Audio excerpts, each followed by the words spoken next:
सुनो इस्लाम किस तरह की खिलाफत चाहता है। अमीरुल मोमिनीन खलीफतुल मुस्लिमीन हजरत उमर फारूक। सुनो हुकूमत किसको कहते हैं। हजरत उमर गुजर रहे, फजर की नमाज के बाद 2 गलियां रह गई हैं, आज पूरा नहीं हो सका आपका दौरा, जो रात को नकाब पहन के 2 गलियां रह गई तो नकाब ओढ़ के ही फजर के बाद निकल गए।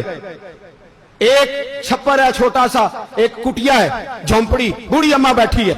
उमर फारूक गुजरने लगे, बूढ़ी को परेशान देखा, अम्मा जी इजाजत हो तो अंदर आ जाऊं। बूढ़ी कहने लगी चल दौड़ जा, अपना काम कर, क्यों इजाजत दूं। तेरी मेहरबानी अम्मा आने दो। क्या दौड़ जा, तेरी मेहरबानी अम्मा गुजारिश है, चलो आ जाओ। हज़रत उमर फारूक फरमाया करते थे मैंने उस औरत से आईन सीखा है, आईन, मैंने उससे कानून सीखा है, उस बुरी औरत से। अंदर आ गए उमर फारूक, अम्मा क्या परेशानी है, क्या बात। अम्मा कहने लगी खामद इंतकाल कर गया, औलाद अल्लाह ने दी कोई नहीं, मैं गरीब हूं, 3 दिन से रोटी नहीं खाई, 25 दिनार का कर्जा चढ़ गया है, मुझे उमर फारूक से बड़ी शिकायत है। उसने मेरा हाल ही नहीं पूछा। हजरत उमर कहते थे मुझे उसने दस्तूर और आइन सिखाया। कहने लगे शिकवा है, उमर आया ही नहीं।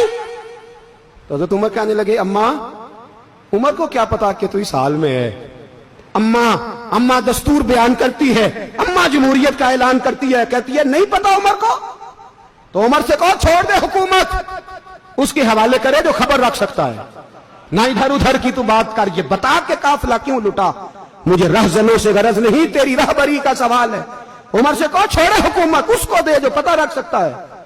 हजरत सैयदना नाफे फरमाते हैं जिसके सामने किसरा और रूम के बादशाह कांपा करते थे, मैंने उस उमर को बूढ़ी अम्मा के सामने कांपते हुए देखा है। राशा तारी है उमर फारूक का।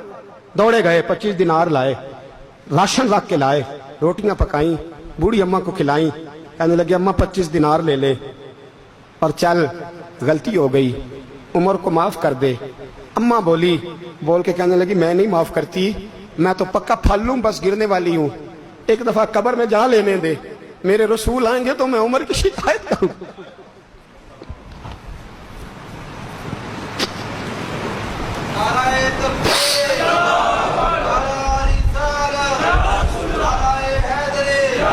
फरमाया मैं शिकायत करूंगी महबूब पाक से और अर्ज करूंगी हुजूर इसे पूछ, इसको निगरान बनाया गया, इसने मुझ बेवा और लवारस की खबर ही नहीं ली। यह है आईन इस्लाम, यह है दस्तूर मुस्तफा करीम सल्लल्लाहु अलैहि वसल्लम।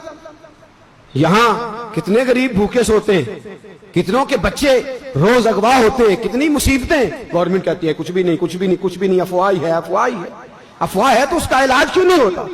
आप मैदान में सरेआम आके उसका ऐलान क्यों नहीं करते। जागिए और सुनिए मेरी बात। हजरत सैयदना फारूक आजम ने 25 दिनार दिए, फिर उस अम्मा को खाना दिया। कोई बरादरी नहीं इस अम्मा की, कोई वोट बैंक नहीं, कोई ये अम्मा किसी बड़ी बरादरी की नहीं जिसका 2 लाख वोट हो। अमीरुल मोमिनीन होके उमर फारूक अम्मा के कदमों में बैठ गए। कहने लगे अम्मा उमर कमजोर है, हुजूर का सामना नहीं कर सकता, तेरी मेहरबानी नबी पाक के सामने शिकायत ना करना।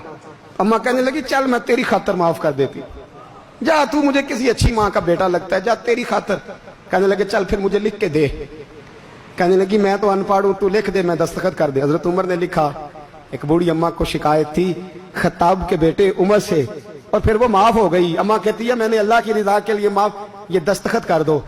अम्मा के आगे किया तो हजरत अली आ गए, हजरत अब्दुल्ला इब्ने मसूद आ गए। कहने लगे उमर यहाँ फिर रहे हो, मैं सारे मदीने में ढूंढ रहा था। अम्मा उठ के खड़ी हो गई, हाय मैं मर गई, ये उमर था, ये मैंने क्या किया। हजरत उमर कहने लगे अम्मा ना, अपने वादे पे कायम रह, तूने जो कहा था उस पे कायम रह, हमें तो बताया गया था ये वाला निजाम पाकिस्तान में आएगा, ये कहा था कायदे आजम ने, ये रंग मिलेगा तुम्हें। कहा माँ तू वादे पे कायम रह, लिख के दे। लिखा, अम्मा ने साइन किए। फिर हजरत अली से कहने लगे बतौर गवाह आप भी साइन कर दो। फिर अब्दुल्ला इब्ने मसूद से कहने लगे आप भी साइन कर दो। साइन हो गए तो जनाब उमर ने रुका लपेटा। हजरत अली को कहने लगे अली तू मेरा दोस्त है, मेरी सुबहों और शामों से वाकिफ है, अली तू मेरा राजदार है यार, मुझे यकीन है कि मैं तुझसे पहले मर जाऊंगा, जब उमर का इंतकाल हो जाए तो ये रुका मेरे कफन में रख देना, ये रखना मेरे कफन में। अली कहने लगे फिर क्या होगा। और मैं जब नबी पाक मेरी कब्र में आके पूछेंगे ना बता तू हुक्मरान था क्या करके आया है, तो फरमाया मैं रुक्का निकाल के अर्ज करूंगा सोने एक अम्मा नाराज थी मैं उसे भी राजी करके आया। حضور میں راضی کر کے آؤں. یہ سنو اسلام کس